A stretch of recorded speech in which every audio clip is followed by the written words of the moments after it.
నిన్న సోమాజిగూడ ప్రెస్ క్లబ్లో నిరుద్యోగులంతా కూడా రౌండ్ టేబుల్ సమావేశం ఏర్పాటు చేశారు. సో అదే సమయంలో అక్కడికి వచ్చిన ఎమ్మెల్సీ కోదండరామ్ కూడా వాళ్ళంతా అడిగించి కొన్ని వ్యాఖ్యలు చేయడం జరిగింది. నీకు పదవి ఉంటే సరిపోతుందా, మాకొద్దా అంటూ కూడా మాట్లాడడం జరిగింది. దీని మీద స్పందించడానికి TPC general secretary Congress party మహిళా సీనియర్ నాయకురాలు సంధ్యారెడ్డి గారు మాట్లాడదాం. అక్కడ నేను ఎమ్మెల్సీ కోదండరామ్ని కారును అడ్డగించి ప్రత్యేకంగా ఎదురు కూర్చొని నిరుద్యోగులంతా కూడా కొన్ని వ్యాఖ్యలు చేస్తారు. మీకు పదవి ఉంటే సరిపోద్దా, మీరు ఏసీ కారులో తిరిగి సరిపోద్దా, మాకొద్దా అంటూ కూడా మాట్లాడారు. దాని మీద ఎట్లా స్పందిస్తారు? ఒకటే తమ్ముళ్ళు అడిగినరు, దాంట్లో తప్పులేదు. ఆయన ఒక తండ్రిగా తెలంగాణ ఉద్యమంలో కీలక పాత్ర పోషించిన కోదండరామ్ గారు ఒక పెద్దన్నగా తండ్రిగా ఇవాళ ఒక పొలిటికల్ జేఏసీని ఏర్పాటు చేసి తెలంగాణ ఉద్యమాన్ని ఉధృతంగా నడిపించిన ఏకైక వ్యక్తి ఎవరంటే ఇవాళ కోదండరామ్ గారు జేఏసీ పెట్టినప్పుడు ఉద్యమకారులని ఉద్యోగస్తులను అందరినీ ఏకం చేసి నీళ్లు నియామకాలు ఉద్యోగాలు అనేది నినాదంతో ముందుకు పోయినారు. మరి ఆయన లేకపోతే ఇలా తెలంగాణ ఉద్యమం ఉందా, తెలంగాణ వచ్చేదా అనేది ఒక్కసారి మనం అందరం కూడా ప్రశ్నించుకోవాలి. ఎందుకంటే నేను కూడా అన్నతో పాటే పనిచేసిన కోదండరామ్ గారితో అప్పుడు పార్టీలకు అతీతంగా ఉద్యమ సమయంలో చేశాం.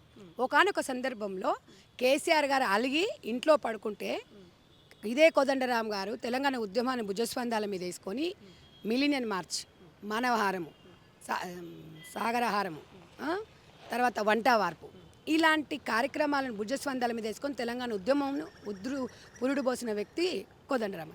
మరి కోదండరామ్ గారు లేని తెలంగాణ ఉందా? ఒక మాట చెప్పండి నాకు. మరి 10 సంవత్సరాలు లేదు కదా. మరి 10 సంవత్సరాలు అధికారంలో ఎవరున్నారు?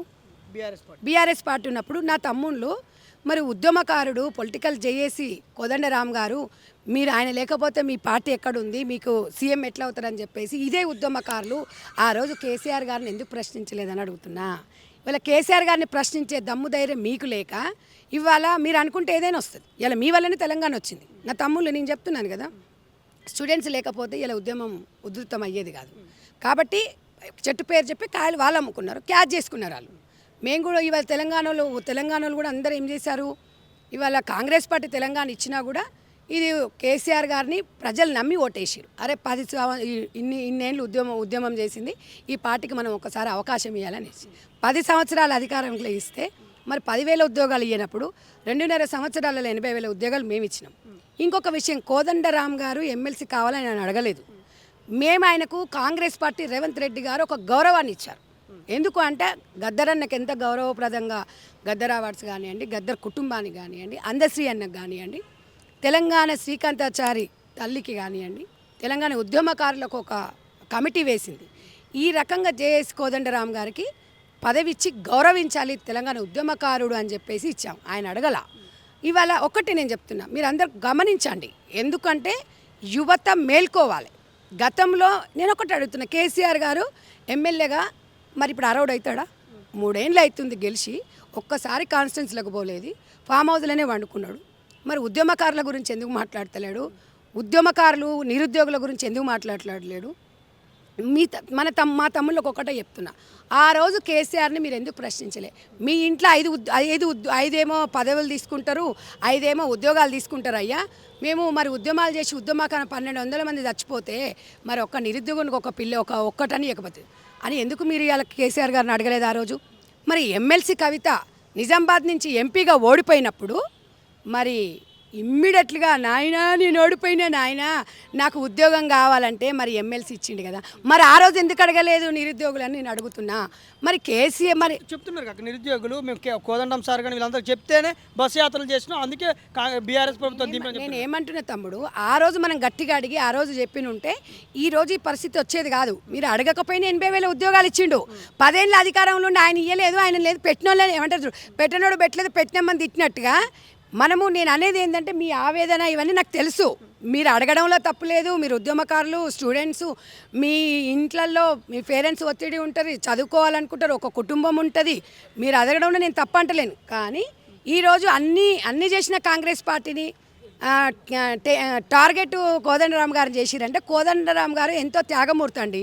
నిజంగా ఆయన నేను సీఎం అవుతాన్నా కూడా ఆశ్చర్యం లేదు తెలుసా. ఆ రోజు అంత ఉద్యమకారులు ఆ రోజు ఉద్యోగస్తులు మొత్తం ఏకతాటి మీద ఒక్క చేతి మీద నడిపించిండు. మీది ఎక్కడ ఉందండి ఆ రోజు మీరు ఎక్కడున్నారు చెప్పండి? ఇలా కేసీఆర్ కుటుంబం ఎక్కడుందండి? ఏం చెప్పిండు? ఇదే మీరు ఆఫ్ ద రికార్డ్ తీయండి. నేను తెలంగాణ ఇస్తే దళితుని సీఎం అని చేస్తానడా అని లేదా? లేక మేము మాకు ఎవ్వరికి ఉద్యోగాలు వద్దు ఇంట్లో, నేను నా ముసలి దిద్దరే ఉంటే కాపల కుక్కలాగా ఉంటామని చెప్పిండు. మరి ఇవన్నీ మర్చిపోయిరా? ఇవన్నీ మర్చిపోయి అంటే ఉష్కో అంటే డిస్కో అని చెప్పేసి ఎగబెట్టేసి ఏదో చేద్దాం అనుకుంటున్నా. డెఫినెట్గా మేము ఉద్యమకారులకి స్టూడెంట్స్కి తప్పకుండా ఉద్యోగాలు ఇచ్చి తీరుతాం, దశల వారికి ఇస్తాము. ఇవాళ డిఎస్సి నోటిఫికేషన్ వేసి టీచర్ ఉద్యోగాలు, ఒక స్కిల్ డెవలప్మెంట్, అందరు చదువుకున్న వాళ్ళకి ఉద్యోగాలు రాలేవు కదా నాన్న. స్కిల్ డెవలప్మెంట్ ఇచ్చి వాళ్ళకి ఏదో ఒక రకంగా చూపించాలి, ఆధారం చూపించాలి, డెవలప్మెంట్ కావాలనే ఇవాళ రేవంత్ అన్న ఒక మంచి ఉద్దేశంతో ముందుకెళ్తున్నారు. ఒక్కటే గుర్తుపెట్టుకోండి, రేవంత్ రెడ్డి గారు ఏది చేసినా కూడా తెలంగాణ రాజకీయాల ప్రయోజనం కోసమే చేస్తారు తప్ప సొంత లాభాల కోసం చేయడు. గత ప్రభుత్వము ఉద్యమకారులని మర్చిపోయింది. ఒక గ్యాలరీ, మేము ఆ రోజు ప్రమాణ స్వీకారం చేసేటప్పుడు మేము ఒక గ్యాలరీ ఏర్పాటు చేసినాం. మరి ఎప్పుడైనా వీళ్ళు ఉద్యమకారులను ఇంటి ముందర కన్నా రానిచ్చిరా? వీళ్ళు ఏం పాపం చేసిరు? అందశ్రీ గారు కానివ్వండి, గద్దరన్న కానివ్వండి, ఇవాళ శ్రీకాంతాచారి గారు, మరి వాళ్ళందరి వల్లనే కదా తెలంగాణ వచ్చింది. మరి ఇంతమంది తెలంగాణ వస్తే వీళ్ళేమో చెట్టు పేరు చెప్పి కాయలు అమ్ముకుంటున్నారు. వీళ్ళు మంచోళ్ళు అయ్యారు, ఉద్యోగాలు ఇచ్చిన వాళ్ళు చెడ్డోళ్ళమైనా. నేను అనేది ఏంటంటే సమన్వయం పాటించండి, డెఫినెట్గా మీకు వస్తాయి. ఇవాళ ఇప్పుడు 100% రేవంత్ అన్న ఎలాంటి అవకాశం ఉన్నా ఫస్ట్ నిరుద్యోగులకే అవకాశం ఇస్తా అని చెప్తున్నాడు. ఎందుకు ఇదే నిరుద్యోగులు మాట నిన్నంటే ఎమ్మెల్సీ కోదండరామ్ గారిని అడిగించారు. ఇంతకుముందు కేటీఆర్ యువ సంగ్రామ సదస్సులో మాట్లాడు, కాంగ్రెస్ను బొంద పెడతాను కూడా మాట్లాడుతారు కొంతమంది, పర్టికులర్ కొంతమంది మాట్లాడుతారు. చెప్పండి నాన్న, విమర్శలు ప్రతి విమర్శలు కామన్, దాన్ని చించుకొని పోవద్దు. ప్రభుత్వం అన్నప్పుడు కొంతమంది అందరినీ సాటిస్ఫై చేయలేరు కదా ఎవరమైనా. సో కొంతమంది మాట్లాడతారు, ఆవేదనతో ఉన్నాం, దాన్ని మనం చించుకోవాల్సిన అవసరం లేదు.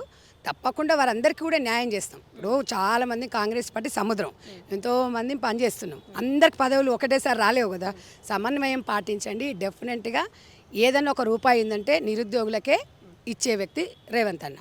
ఒక ఓపిక అనేది ఉండాలి, మీరు కొంచెం ఓపిక పట్టుకోవాలి. ఇంకొక విషయం ఏంటంటే ఒక వయసుకు మనం గౌరవించాలి. కోదండరామ్ గారికి నీకు 70-80 ఏళ్ళు వచ్చినాయి, నీకెందుకు ఎమ్మెల్సీ అదేదంటే మీ రాజకీయ నాయకులకి వయసు సంబంధం లేదు.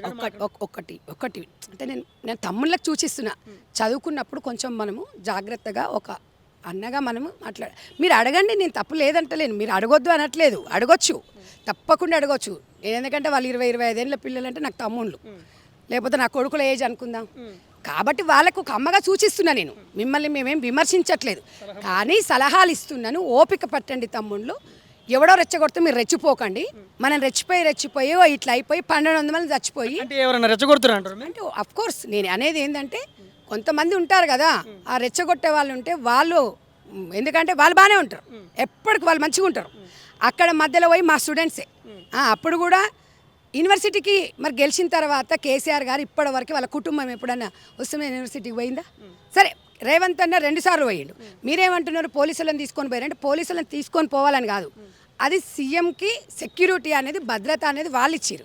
ఆయన సింగిల్ ఇప్పుడు అంత అదిగున్నోడు, ఆయనకు ఒక అధికారం కావాలనుకున్నాడు అయితే అదే సింపుల్ ఇంట్లో ఎందుకుంటాడు? రేవంత్ అన్నకు తెలుసు రాజకీయాలు శాశ్వతం కాదు అనేది, ఉన్నన్ని రోజులు మనము విలువలతో కూడిన రాజకీయాలు చేయాలి, మనం ఇలాగే సాదాసీదాగా ఉండాలి, మనకిచ్చిన ప్రజలు ఇచ్చిన అవకాశాన్ని ప్రజలకే ఇవ్వాలి ఆ సమయం అని చెప్పేసి పనిచేస్తున్నారు. కాబట్టి నా తమ్ముళ్ళందరికీ కూడా ఒకటే చెప్తున్నాం, సమన్వయం పాటించండి. దయచేసి మీరు ఇబ్బందులకు గురైతే మీ కుటుంబంలో అందరూ బాధపడతారు. మీరు చదువుకొని ఉద్యోగం చేసి కుటుంబాలను మీ తల్లిదండ్రులను బాగా చూసుకోవాలని మీ అమ్మగా మీ అక్కగా చెప్తాను.